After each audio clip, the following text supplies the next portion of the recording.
మీలో ఎవరైనా ఎప్పుడైనా విజయనగరం జిల్లా శృంగవరపుకోట వెళ్ళారా? వెళ్తే అక్కడ ఒక ప్రసిద్ధమైన అమ్మవారు ఉంటారు. ఎంతో మహిమాన్వితమైన దైవ దేవత. అటువంటి అమ్మను మనం నిజంగా దర్శిస్తే మన పూర్వజన్మ పాపాలన్నీ కూడా నిజంగా తొలగిపోతాయి. ఎందుకంటే అక్కడ స్వయంభూగా వెలిసిన ఆ మహిమాన్విత దేవత పేరు శ్రీ దారగంగమ్మ అమ్మవారు. ఎందుకంటే ఆమె ఎంతో శక్తివంతమైన దేవత అని కొన్ని లక్షలాది మంది భక్తులు నమ్ముతారు. అందుకే ప్రతి ఏడాది మేలో జరిగే పండగకు ఎక్కడ ఉన్నా సరే, దేశంలో ఏ నలుమూలలో ఉన్నా సరే ఆ అమ్మవారి దగ్గరకు వచ్చి మొక్కులు చెల్లించుకుంటారు.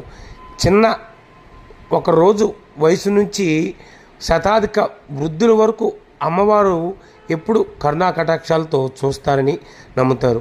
ముఖ్యంగా ఏంటంటే ఈ ప్రాంతంలోని రైతులు, అదేవిధంగా ముత్తైదువులైతే చాలా చక్కగా అమ్మవారిని అయితే ఆరాధిస్తారు. ఎందుకంటే రైతులు ప్రతి ఏటా తాము పంట వేసే ముందు అమ్మవారి వద్దకు వచ్చి మొక్కుకుంటారు, అమ్మ మా పంటలు బాగా పండాలని. అంతే, ఆ ఏడాది వారికి దేశమంతా కరువు ఉన్న ఈ ప్రాంతంలో మాత్రం కరువు అనే పదం లేకుండా చక్కగా పంట పండుతుంది. అదేవిధంగా పెళ్ళైన ప్రతి స్త్రీ కూడా అమ్మవారికి వచ్చి పసుపు కుంకుమలు సమర్పించుకొని, అమ్మ నా పసుపు కుంకాలు నా సౌభాగ్యం దీర్ఘకాలం ఉండేలా ఆశీర్వదించని మొక్కుకుంటుంది. అదేవిధంగా ఆ తల్లి వారు నిండు నూరేళ్ళు ముత్తైదులా ఉండేలా ఆశీర్వదిస్తుంది.